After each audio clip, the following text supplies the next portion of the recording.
Chapter 1. A Strange Message. Otto Lidenbrock is the famous professor of geology at the University of Hamburg in Germany. He is also my uncle. He is 65 years old, not very tall, with grey hair. He wears small, round gold glasses that make him look very serious. I'm Axel. I'm only 19 and the professor's personal assistant. I watch my uncle very carefully when he works. That's why I know so much about our planet, Earth. My uncle, the professor, is a hard worker. He spends most of his day in his laboratory at the university, so he never comes home before 2 o'clock for lunch. But yesterday, he came home very early. This surprised Martha, our cook.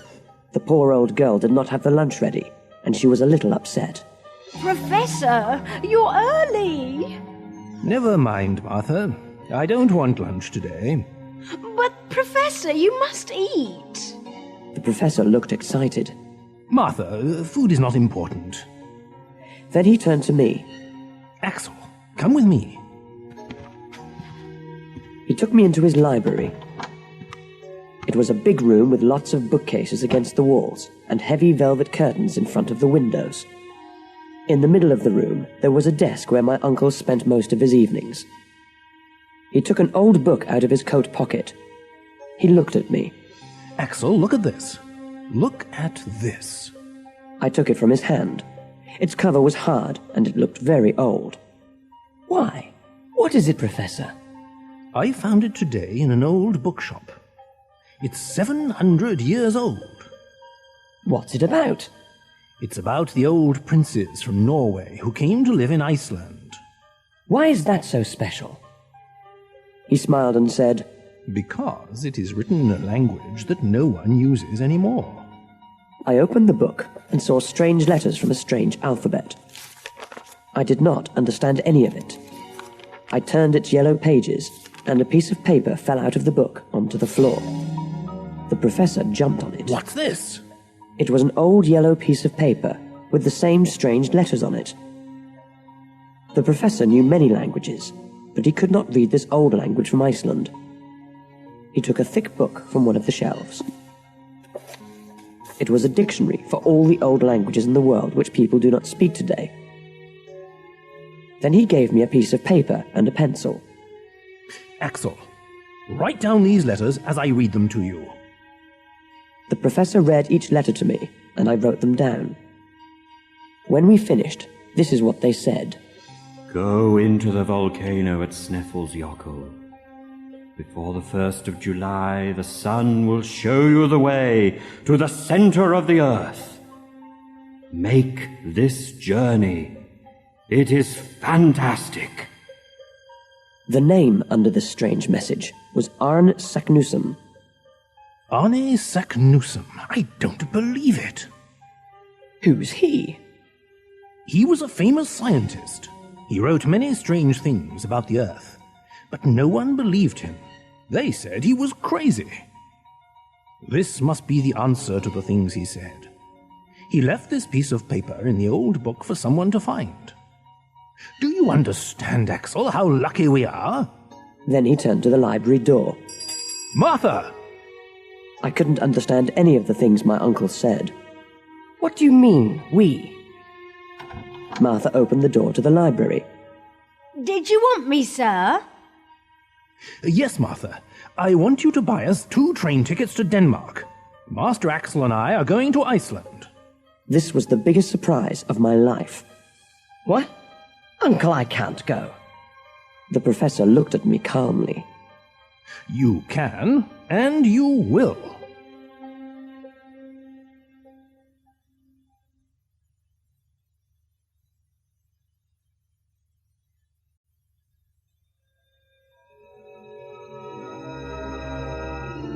Chapter 2. Grauben. There is a 17-year-old girl living in our town. I think she is the most beautiful girl in Germany. She's got long blonde hair and bright blue eyes. Her name is Grauben, and we are in love. We want to get married. That's why I didn't want to go with my uncle on his mysterious trip. But he couldn't understand that. Are you in love with Grauben? Yes. And you want to marry her? Yes. The professor was silent. He was a good man, but he could not understand love because his only interest was science. He forgot what I said and began to talk about our journey. Today is the 26th of May. We have 1 month to get to Sneffels. We're going to take the train to Denmark, and then we'll take a boat to Iceland. The whole trip is going to take 12 days. Then we have to walk to the volcano. I could not listen to him any more. My heart felt heavy. The professor needed an assistant, and he did not want anyone else to know about this secret. But how could I leave my Grauben? I went for a walk through the beautiful city of Hamburg.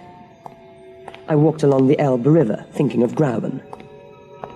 I stopped for a moment to look at a fishing boat sailing on the calm water. Then I turned, and, like magic, she was there.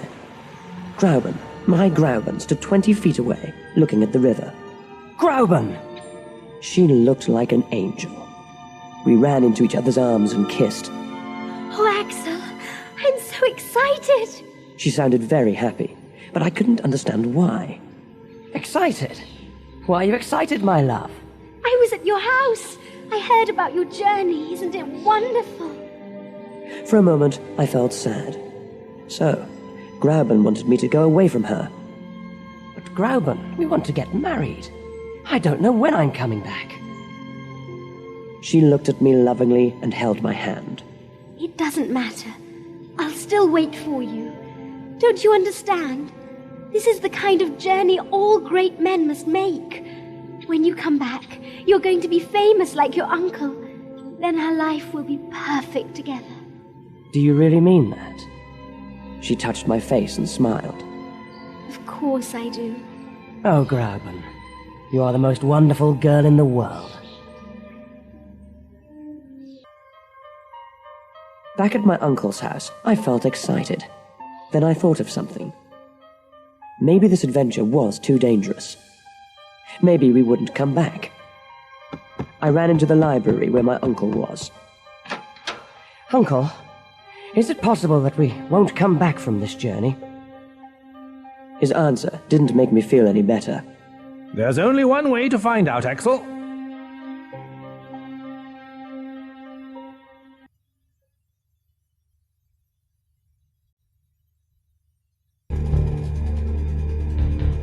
Chapter 3. Iceland. It was very early in the morning when the boat got to Iceland. We could see the round body of the Sneffelsjökull volcano going up into the sky through the clouds. It had snow near the top, and it looked like an angry monster waiting for someone to try and climb it. The boat stopped at Reykjavik. It was a small town with small brick houses. Mr. Fridriksson, a professor from the university there, met us at the boat. He looked very friendly and smiled when he saw us. You must be Professor Lidenbrock. And you must be Professor Fridriksson. This is my assistant, Axel. We shook hands. You got my letter, then? Oh, yes, Professor, and everything is ready for you. Please come with me.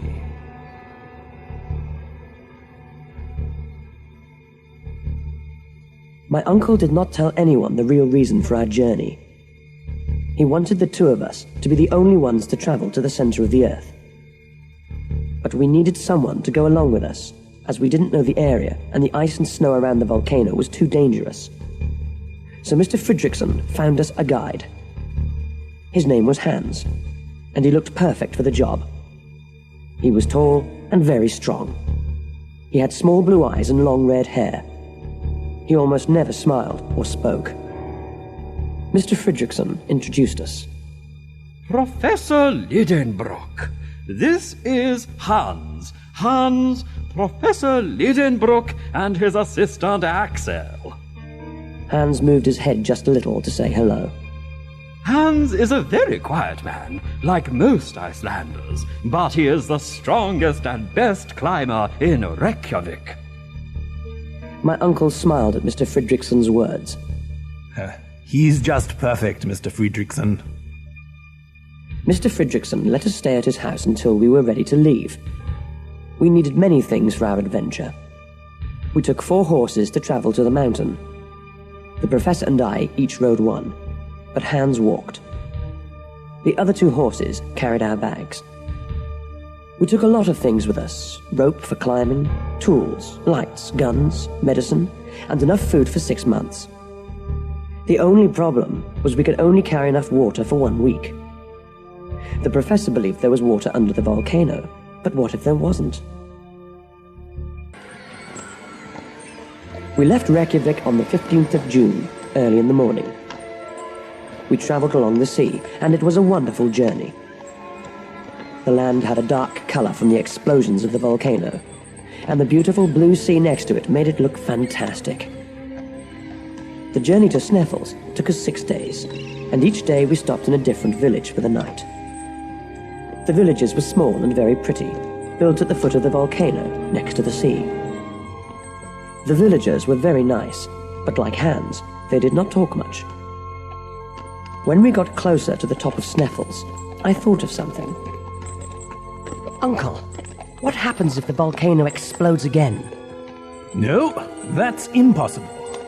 This volcano had its last explosion in 1229. I checked the ground, it's impossible.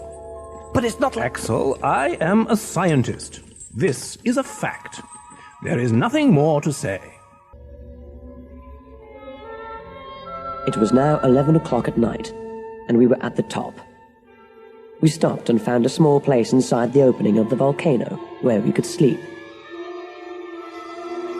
That night, I had a dream.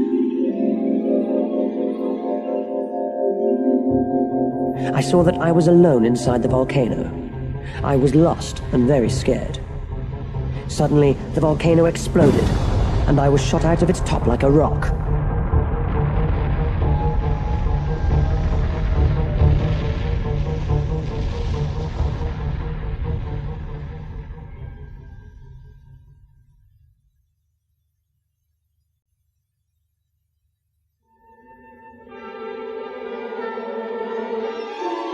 Chapter 4. Inside the Volcano.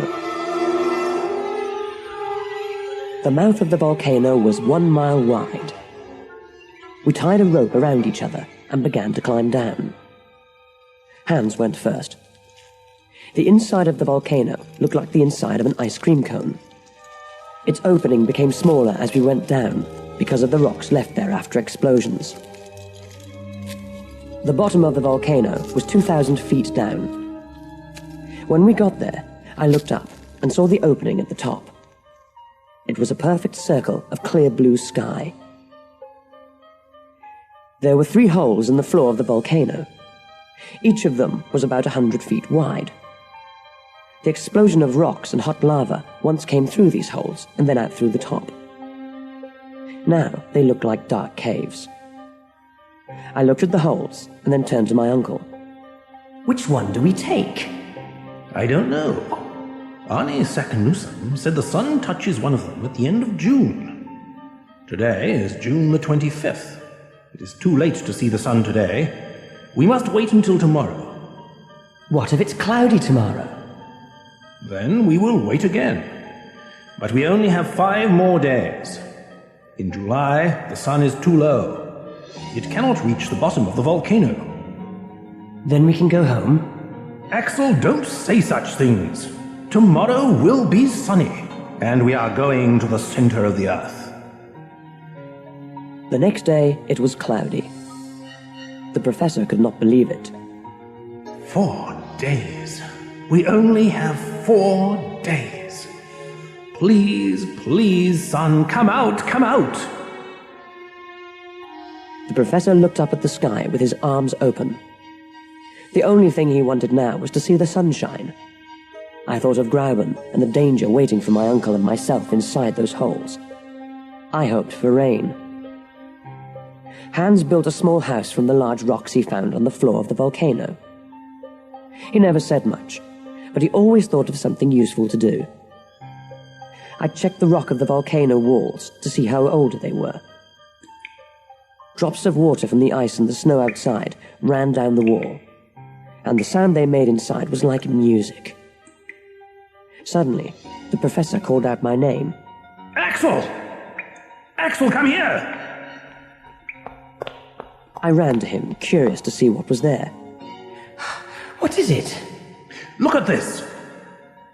There were 2 words on the wall of the volcano in the old Icelandic language.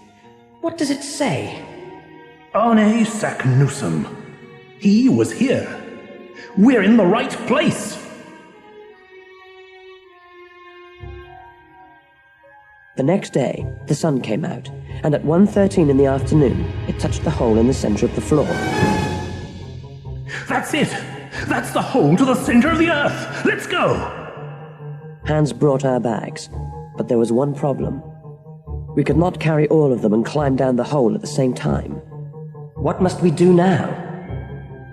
The professor took off his glasses and cleaned them while he tried to think of a solution. Well, we'll throw everything we don't need down the hole, and we'll find it when we get to the bottom.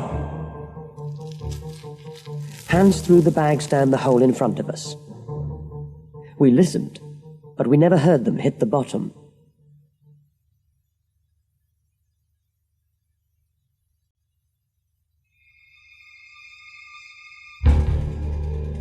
Chapter 5.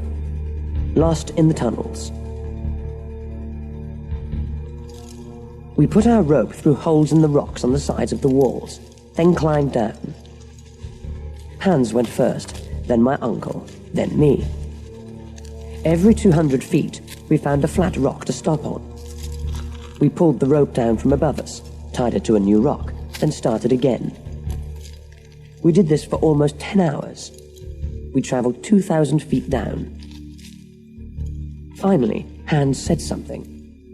Stop! It was only one word, but it was nice to finally hear his voice. What happened? We are at the bottom. The professor and I looked at him. Of what? I don't know. There was a turn in the hole. There was an open area like a cave at the bottom of the hole, which continued to the right.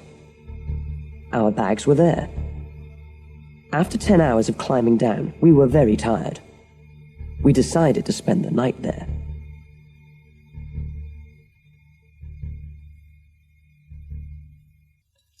In the morning, we continued our journey down. The hole now opened and looked more like a tunnel.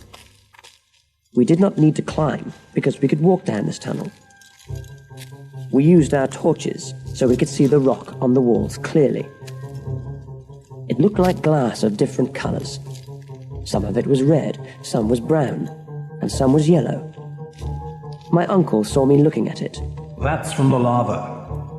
It's beautiful. So, you're starting to enjoy our journey. There's more to see. Come along. We walked for 2 more days and we found other tunnels. There were tunnels everywhere, but we did not know which was the right one. Unluckily, our water finished. Now what are we going to do? We're going to find a spring. There are many, but we have to go down further. I could not move. I was very tired and thirsty, and thinking of Grauben. Uncle, I can't go on. Axel, please. We are going to find water. Water! It was Hans's voice. What did you say? Water! There was a loud sound behind the wall next to us. It sounded like the water of a river. Hans took a pickaxe and made a hole in the wall.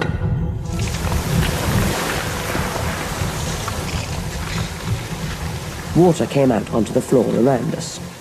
I told you, Axel! Water! Ow! It's hot! Don't touch it, it needs air! We're too far underground!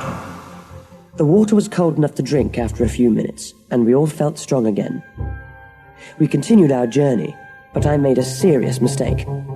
I was very excited about finding the water, and I went first. I walked too far in front of the others, and I got lost. I tried to go back, but I could not find them. I shouted their names. Uncle! Hans! Uncle! I could only hear my own voice in the tunnel. I was afraid. I ran. Then I fell. I fell through the air down a long tunnel.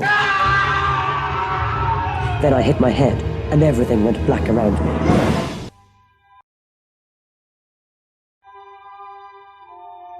Chapter 6. An Underground Water World. When I opened my eyes, I heard the sound of the sea. The sun was high in the sky. But this was not possible. We were under the ground. My uncle stood over me. He's okay, Hans. I saw Hans smile. My head hurt. I touched it, and I felt a bandage on it. I tried to speak, but it was difficult. Where are we? Don't speak, Axel. You had a terrible fall. We heard you screaming. We were in a tunnel next to yours. Luckily, the two channels came out here, on this beach. My uncle sat down next to me and spoke with more excitement in his voice. Axel, we found an underground sea. There are trees here, and the bones of animals that lived thousands of years ago. When you get better, we are sailing across this sea. Oh, Axel, you can't imagine how happy I am. I could not move much for 2 days.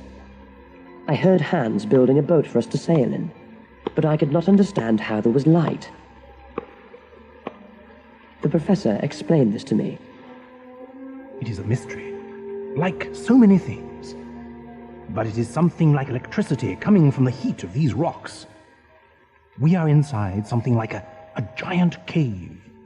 The top of it is a few miles high. There are even clouds because of the water. I looked up and saw the clouds. I could not see the top of this cave, but it was difficult to believe that all of this was under the earth. When I felt strong again, I took a walk along the beach. There were shells there from a time before man walked on the earth. I saw the bones of something which looked like a huge elephant. I thought, can things live under the earth? Are there any animals alive down here?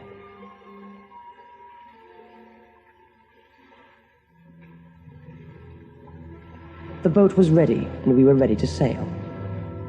We left the beach, and the strong wind pushed us quickly out to sea. After a few hours on this strange sea, Hans tied the pickaxe to a rope and threw it into the water.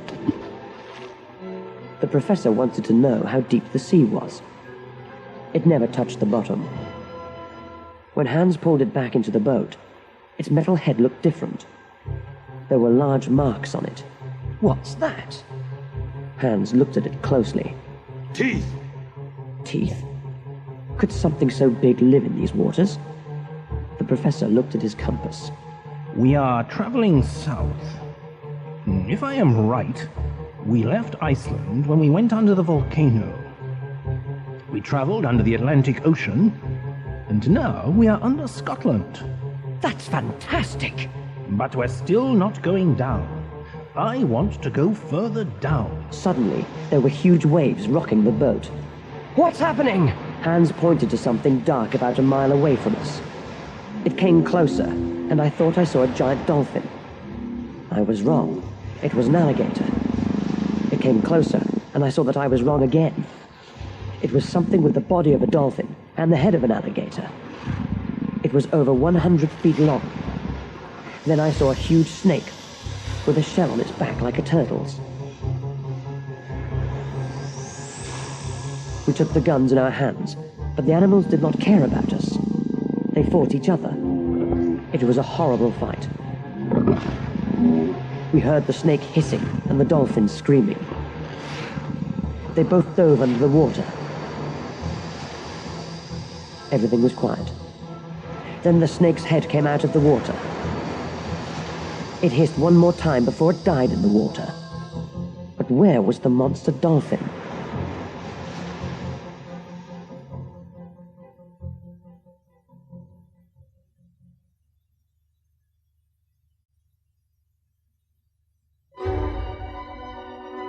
Chapter 7. A Terrible Storm. Now our journey felt even more dangerous. The professor was frightened, but nothing could stop him from going to the center of the Earth. Hans continued to sail the boat, but we did not see land. We traveled for hours, but we did not hear or see anything. Then there was a sound like fast-running water. We couldn't see it, but we could hear it. It got louder. Then we saw it. Look! It's water shooting up into the air! And is coming from the body of a huge sea creature. We tried to turn the boat, but the waves pulled us near the creature. For a moment, I thought that this was the end of our journey.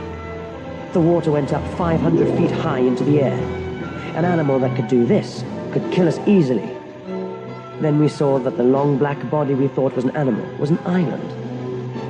It was like a small volcano, shooting up water instead of lava. That's where all this water is coming from. Axel, check the temperature of the water here. I took a thermometer out of my inside jacket pocket, and I put it in the water for a few seconds. 163 degrees Fahrenheit. We're close to the center. We can't go on, Uncle. It's too hot. We must. The electric light coming from the rocks over our heads began to make explosions. The clouds were now near the water. Small lines of light that looked like snakes exploded all around us.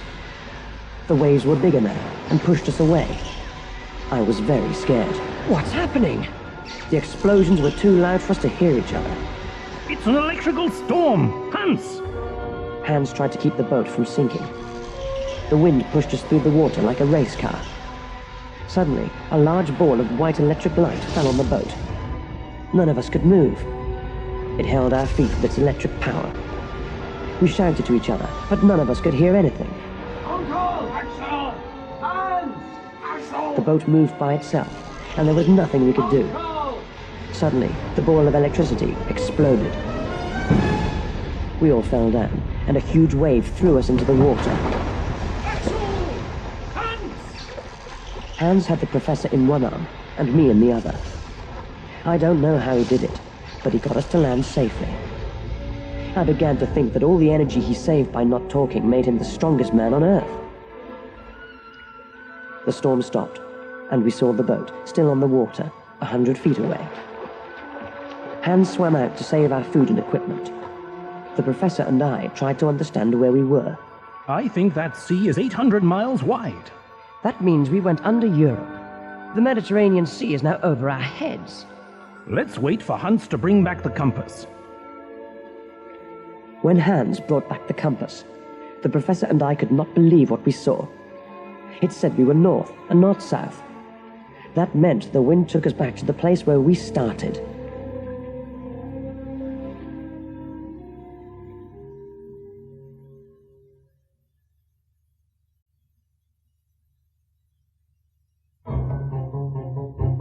Chapter 8. A Lost World. We were on the north side of the sea again, but not on the same beach as before. For this reason, we began to look around to see what we could find. The professor didn't want us to stay there for long. He wanted to sail on the sea again. Professor, it's too dangerous. You saw what happened. I don't care, Axel. I did not come all this way to turn back now. We've got to see what's on the other side of that sea. This beach was longer than the other one. Its rocks had more holes in them, and I thought this was because of earthquakes. There were many more bones and old shells on this beach. Look at all this, Axel. We can read the whole history of the world from these bones. There were skeletons of animals that are not living today. It was very exciting to see them out in the open and not in a museum.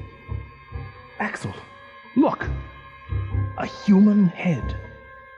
There, with all the other bones, was the head of a man. How did it get here? Did it fall down one of those holes like we did? Was that going to happen to us? The professor was excited. If other scientists could see me now, this could be the oldest skeleton ever found. We walked further down and the beach changed. Now there were large trees and small plants around us. The further we went, the more life we found. Suddenly, I saw something move behind the trees. My uncle and I hid. It was a family of mammoths from thousands of years ago. Axel, can you believe it? There is another world under our Earth. But are there also people here? Yes, look! I couldn't believe it. Walking behind the mammoths was a giant man.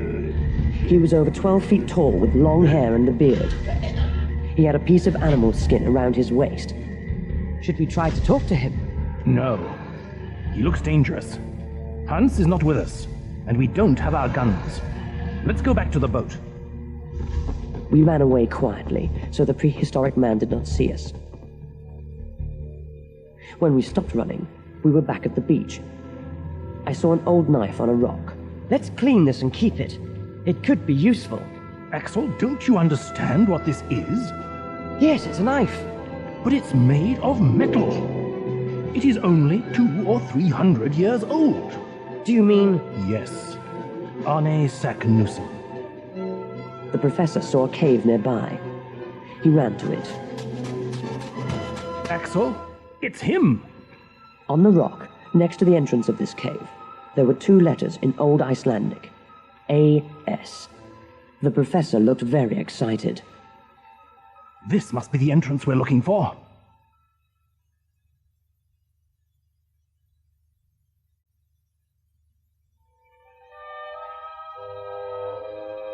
Chapter 9. The Last Tunnel. Hans brought the boat to the end of the beach where the cave was.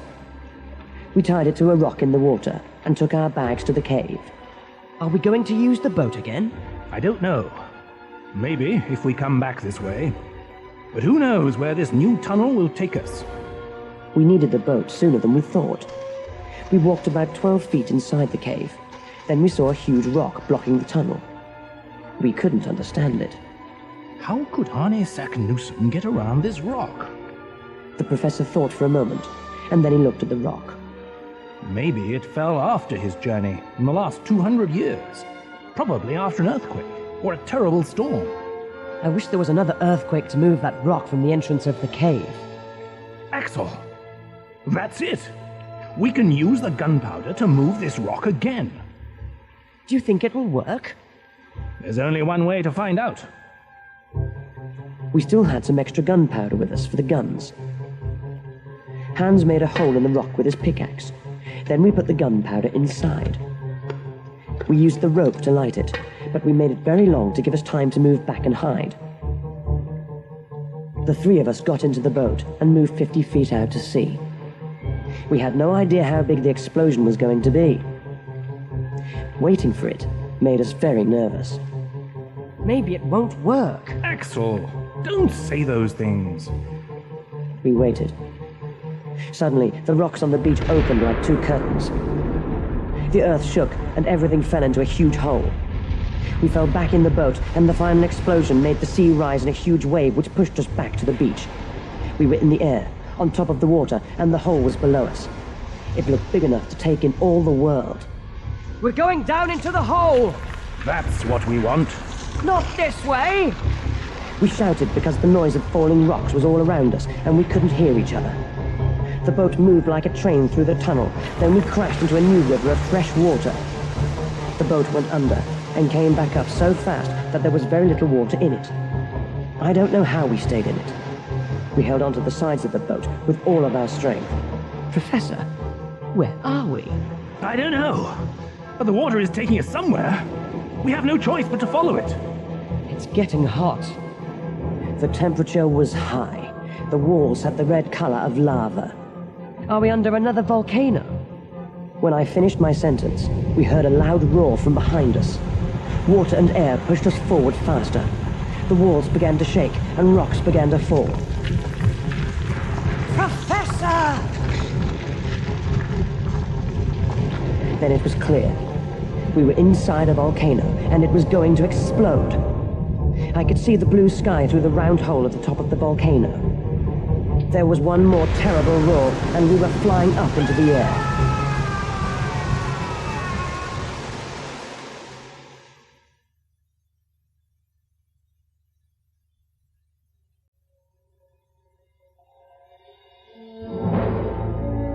Chapter 10. Back Home. The volcano threw us into the sea. Hans saved us again with his amazing strength. But where were we? It looked like the surface of the earth. There were small boats in the water and olive and fruit trees on the land. Behind us was the huge volcano. We saw a little boy. We tried to go near him, but he was afraid of us. After all our underground adventures, we looked horrible. The professor spoke to him in German, French, and English, but he did not understand. Finally, the boy spoke in Italian. What did he say? He said we're in Stromboli, Italy. You mean we went in one volcano in Iceland and came out of another in Italy? Yes, and that one there is Mount Etna.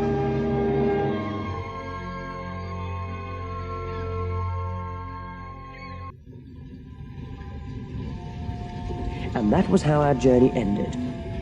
The professor was not happy that he didn't get to the center of the earth, but when we got back to Germany, he felt better. Martha told everyone in Hamburg about our journey, and when we arrived, there was a big celebration for us.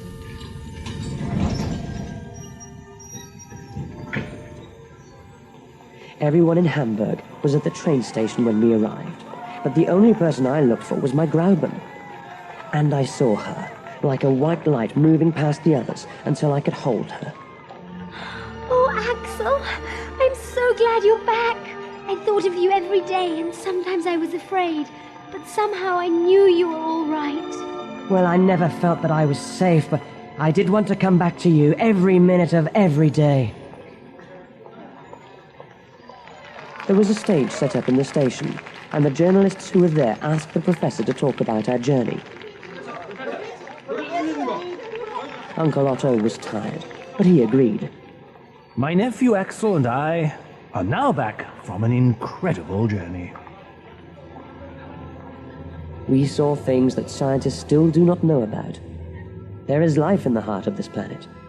There is water and beaches and trees. Arne Saknussemm, a famous scientist from the 16th century, was the first to travel under the earth. We are the second. I do not know if others will try this dangerous adventure in the future. If they do, they need someone like our guide Hans with them, or I'm afraid they will not survive. For a moment, I thought I saw a smile on Hans's face as the people clapped and cheered. But, as usual, the quiet Icelander didn't say a word.